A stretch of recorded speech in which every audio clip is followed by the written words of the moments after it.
And welcome to Straight Up. I am your host, Marc Patrone. Well, there appear to be some cracks in the support level for Mark Carney's budget, at least cracks in the PM's own caucus. And given their minority government status, the Liberals can't really afford a fractured caucus. They'll need every vote they can get from their MPs, and then some. The internal opposition to the budget is from members of Parliament Liberals fixated on the idea that climate change is an existential threat to the planet. In his budget, the green agenda has taken a back seat to things like military spending, and Liberals like Nathaniel Erskine-Smith don't like it. Erskine-Smith has made his opposition to the budget public. Let's listen. First, stalled climate action, cutting tree planting, moving away from an emissions cap, winding down greener homes. No new money for climate action.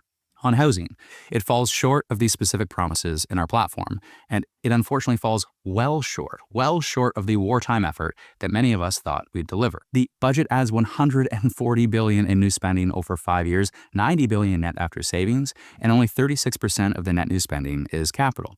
My kids shouldn't pay for today's military or for me to save $400 of income taxes. We see the budget commit to a new inefficient fossil fuel subsidy for LNG facilities. We do not need more public dollars chasing fossil fuels. Worse, we see major cuts of over $2.5 billion over 4 years to international development assistance. Overall, the budget meets the moment in part, but fairly, it does not live up to its promise of generational investments. That's a lot not to like for a government MP. Tomorrow, Prime Minister Carney is set to fast-track new nation-building projects. Now, according to sources, those projects include mines, LNG, and a hydroelectric venture. So, how serious is the green backlash in Carney's own caucus? Well, in a column in the Toronto Sun, Brian Lilly writes, to get his majority, Carney needs to make sure that green believers like Jonathan Wilkinson and Stephen Guilbeault and others don't bolt, though it does appear he would like to replace both MPs. So far, much of the left-wing media has either ignored or dismissed the story, opting instead for nonstop coverage of the alleged dissension in the Conservative caucus. This post by Toronto Star's Althea Raj, Nate has normalized independent thought, so it isn't news. In my opinion, it would be nice to see this from other MPs, those outside of cabinet. Their job is to hold the government to account. Well, they are the government. More independent thought means better reports, better debate, better policy, better social cohesion as well. Well, I don't think that the Prime Minister would be too thrilled about having more backbenchers attack the government's own budget. Toronto City Hall is preparing to fly the Palestinian flag for the first time in recognition of its Independence Day. The headline is Toronto City Hall to fly Palestinian flag for first time on November 17th, recognizing its Independence Day. Well, for some, particularly in the Jewish community, that flag is a symbol of terror, anti-Semitism, and a reminder of the October 7th attacks in which hundreds of innocent people were murdered and others taken hostage. Georgeanne Burke will no doubt have some thoughts. She'll be joining us shortly. Supporters of Palestine are cheering the move. Canadian Prime Minister Mark Carney recognized Palestine as an independent state last September, along with Britain and the UK, but some of our greatest allies, closest allies, including the United States and Israel, do not. And we are now joined by Georgeanne Burke, who's a communications strategist and political expert. And always great chatting with Georgeanne. Welcome. Thank you. Nice to see you. Let's start off with the Palestinian flag going up in Toronto. This is going to be in a few days' time. I mean, I don't know what Olivia Chow was thinking, but it sure tells us a lot about where her, loyalties lie in terms of that whole matter involving Israel and Palestine. What do you think about that? So I have a number of thoughts about this. First of all, we know where she stands. She's not a pro-Israel person. She's not even a pro-Jewish community person. She has avoided the Jewish community almost the entire time she's been in office. Whenever she showed up, she said ridiculous things and in some cases even been booed. So maybe she's not feeling so welcome anymore. And then she goes off to the the National Council of Canadian Muslim, NCCM event, and says the stuff that she said just a couple of weeks ago about Israel and genocide, which didn't endear her to the community. So we know where she is. As far as the flag is concerned, the flag raising of flags, I'm told, is completely in the ball court of the mayors of the cities. They get to make those decisions. So she could have said no, but she didn't. She said she's not going to the flag raising, but she doesn't go to flag raisings generally, so it's no big deal. But she's allowing it to happen. What I don't understand is how they picked this date. They're saying it's the date of Palestinian independence. I wasn't aware they were a country or a state. They're not even really an entity. People don't like to hear me say that. Too bad, but that's a fact. So I don't know why they're even considered as as an entity that should have a flag raised. And what's odd to me is another city, Calgary, is planning to raise the Palestinian flag or has been requested to raise the Palestinian flag. I don't know that it will happen there with their new mayor, but they're doing it on the 30th of November. So what's the real date here? I don't get it. And lastly, I'm going to say this. I think all governments should raise no flags except the Canadian flag, the flag of the province that they're in, if it's appropriate, or the city, if the city has a flag, their city flag. And if there's a visiting dignitary, which is often, the courtesy that you do, you raise the flag of the visiting dignitary when they're there. There shouldn't be flags raised on any other country's national day. And that includes, by the way, yes, indeed, friends, Israel. Don't do it. It's a bad idea. It just creates division. It creates controversy for no particular reason. Yeah, I mean, there's no placating a particular group. That's right. The more you give them, the more they want. They waged their protests. They blocked off the Jewish neighborhoods. You saw this Palestinian flag everywhere. Yes. And what were they chanting? Death to Canada. These people hate the country that has embraced them and taken them in. And so the idea that we somehow have to placate them or please them, or I don't see that at all. Right. And this is, of course, a symbol. This flag is a symbol to people, particularly in the Jewish community, as you well know, of hatred, of anti-Semitism, of terror, including what happened on October the 7th. So the idea that this should be done now, that Olivia Chow and members of staff thought that this was a great idea. I mean, to me, wow, you have to be seriously tone deaf. And it's a major thumb in the eye to the Jewish community in Toronto. Last word to you on that subject. Yeah, I'll just say that her former chief of staff, or maybe still her chief of staff, was the head of an organization, Progress Toronto, and we know where they are at.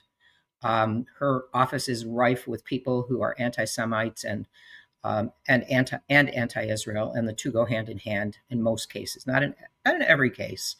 There are people who have some genuine things that they could say about Israel that might be reasonable to listen to, and they don't have to be anti-Semites to do it. But unfortunately, in 98% of the cases, those two go hand in hand. And she's got an office full of people like that, so I expect nothing different from her.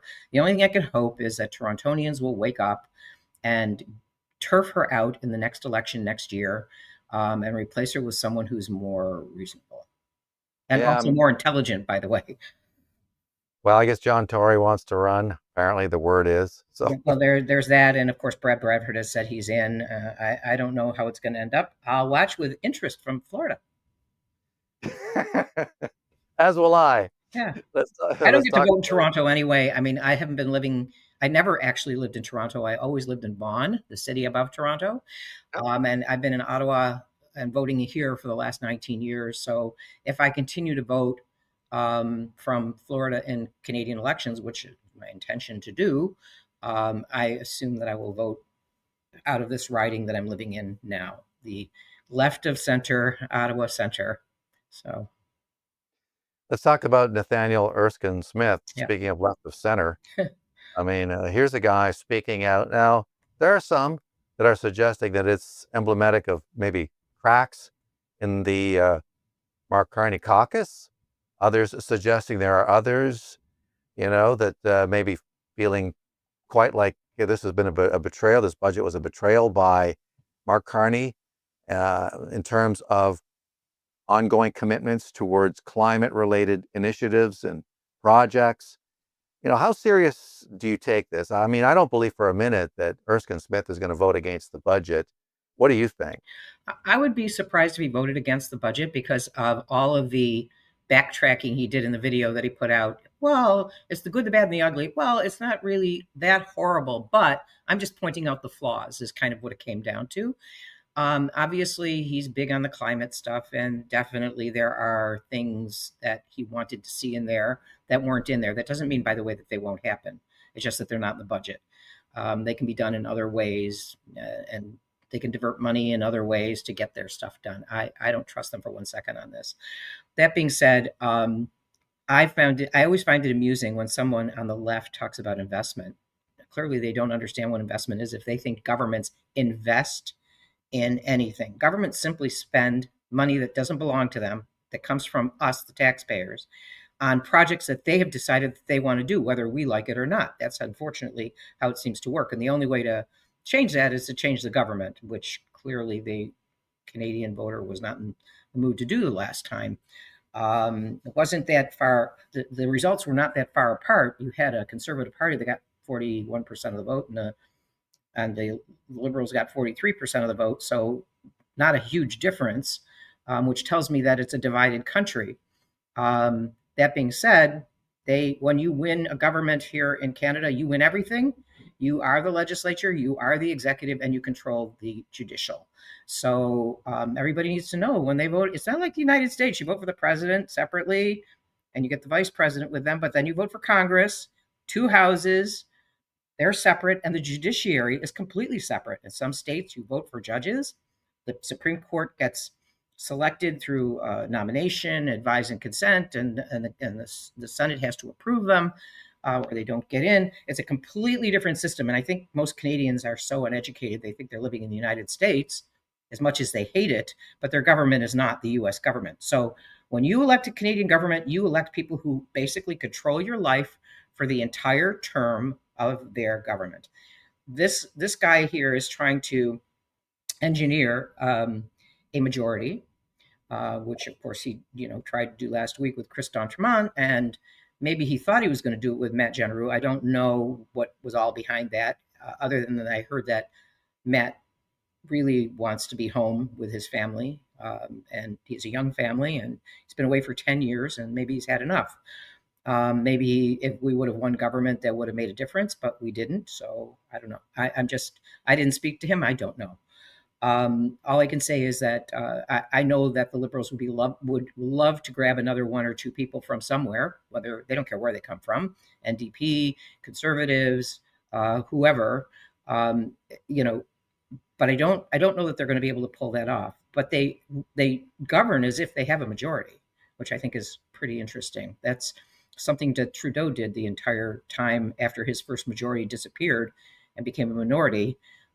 He governed like he had a majority because he kind of did. The NDP played along with him. All this guy's got to have is a couple of votes from the NDP, and he's got a majority, even if they don't cross the floor. Trudeau had a de facto majority, I guess, with Jagmeet Singh. That's right.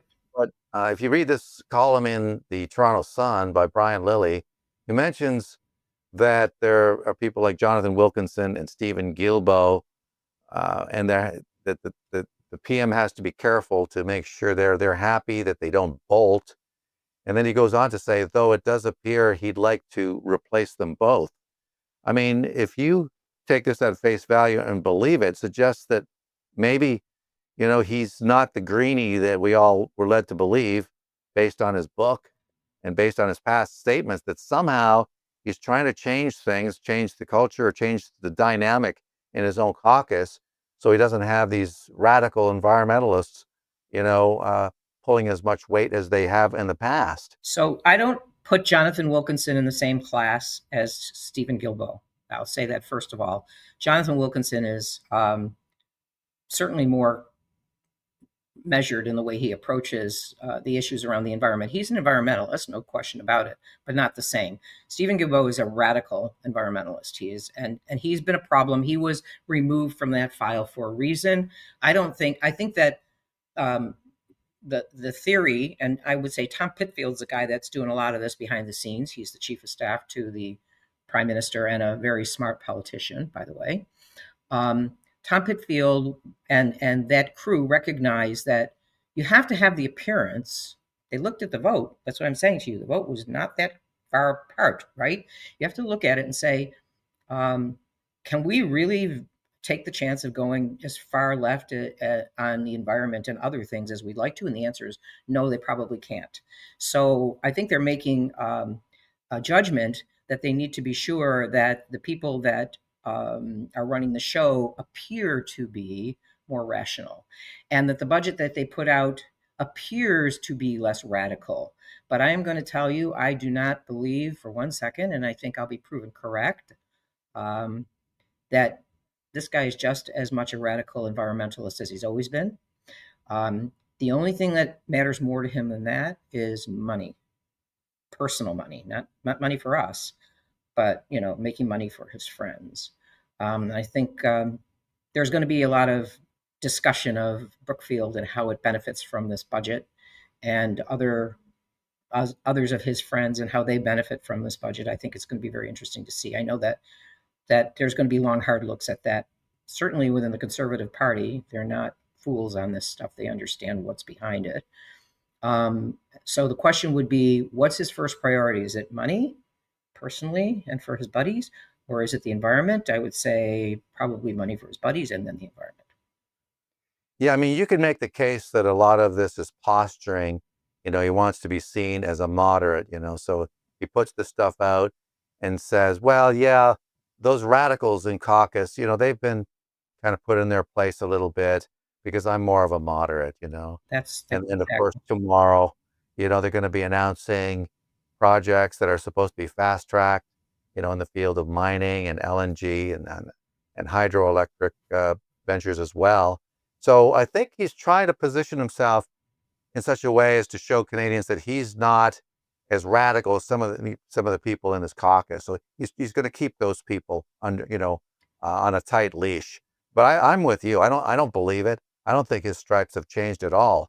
Yeah. And when you look at, all you have to do is look at this budget, which ramps up the spending to the point where we have a $78 billion deficit or whatever it is.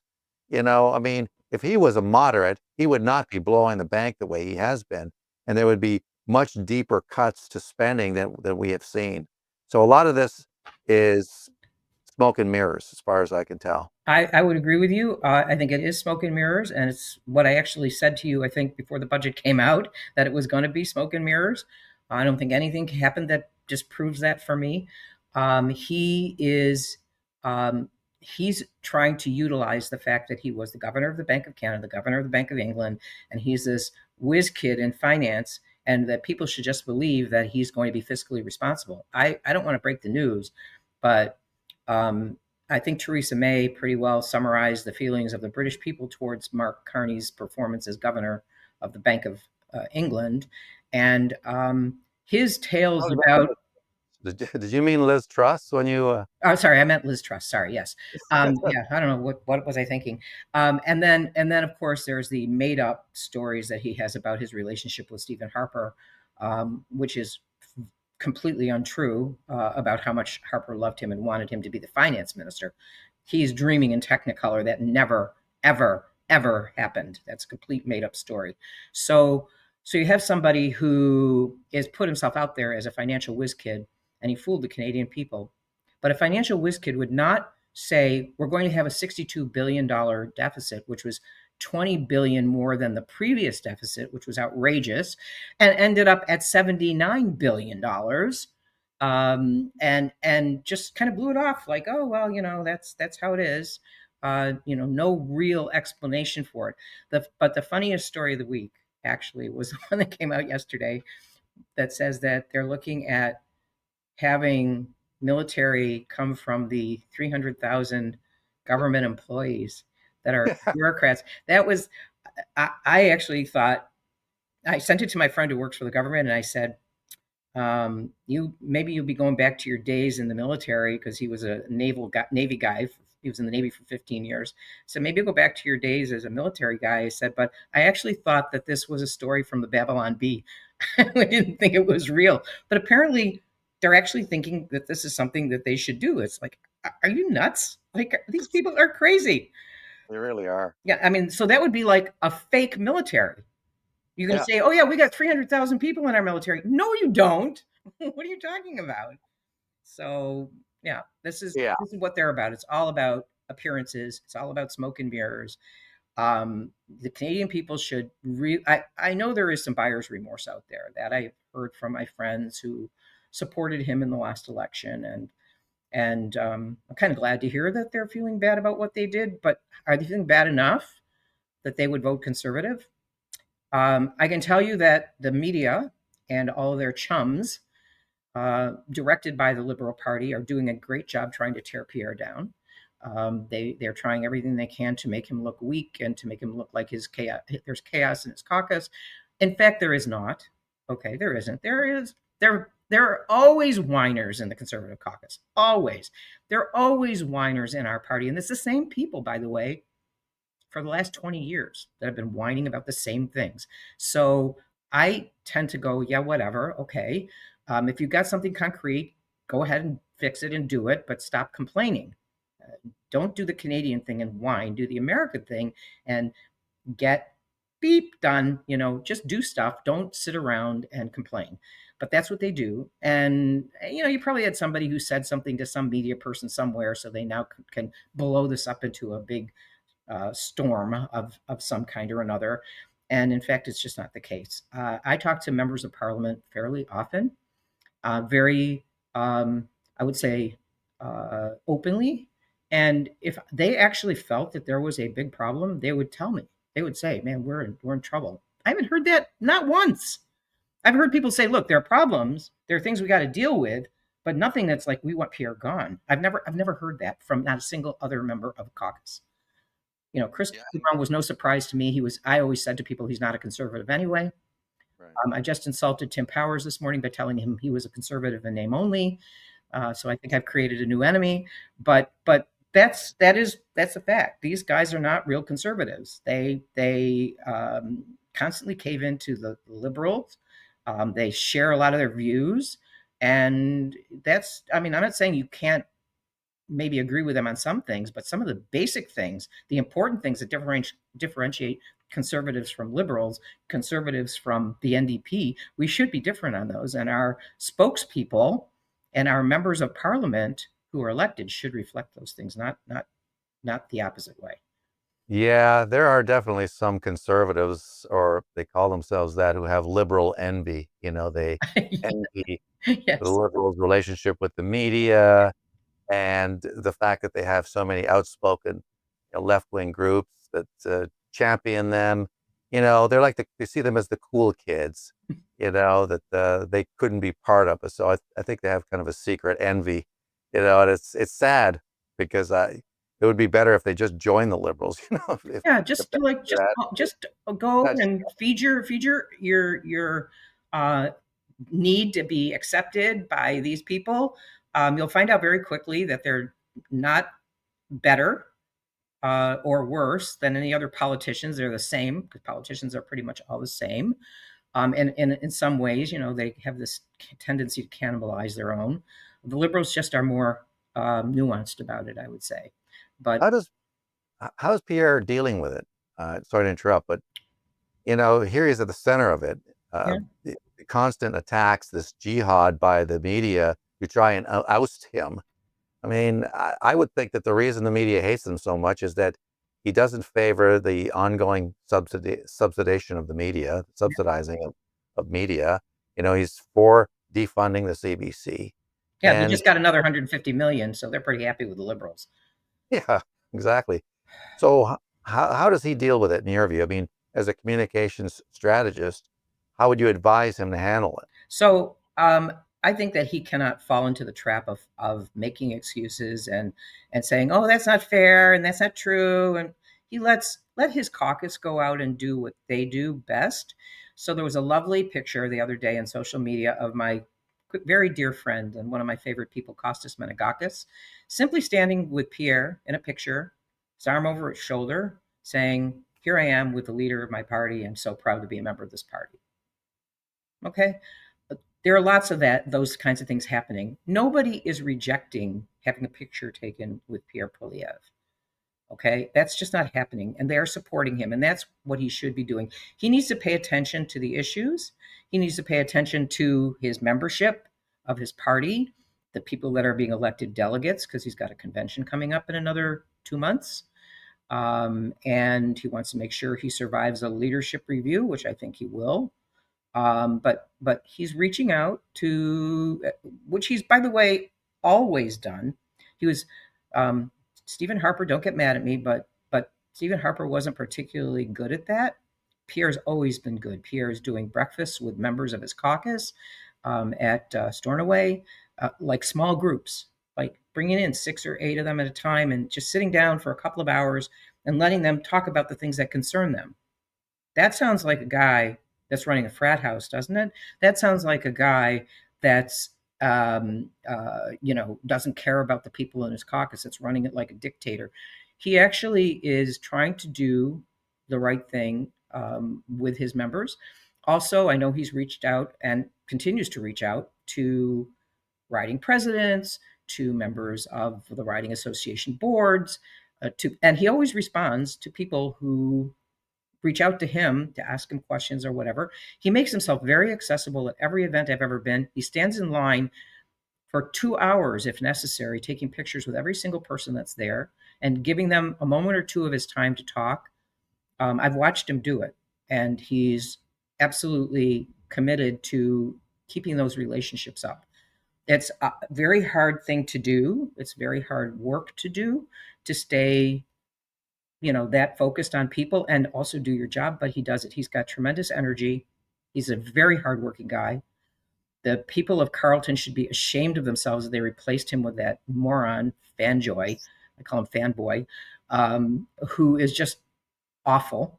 And they lost themselves a great MP who's devoted almost 20 years of his life in that riding every day, every Friday. I was told by people that live there, every Friday, they knew he showed up somewhere in the riding.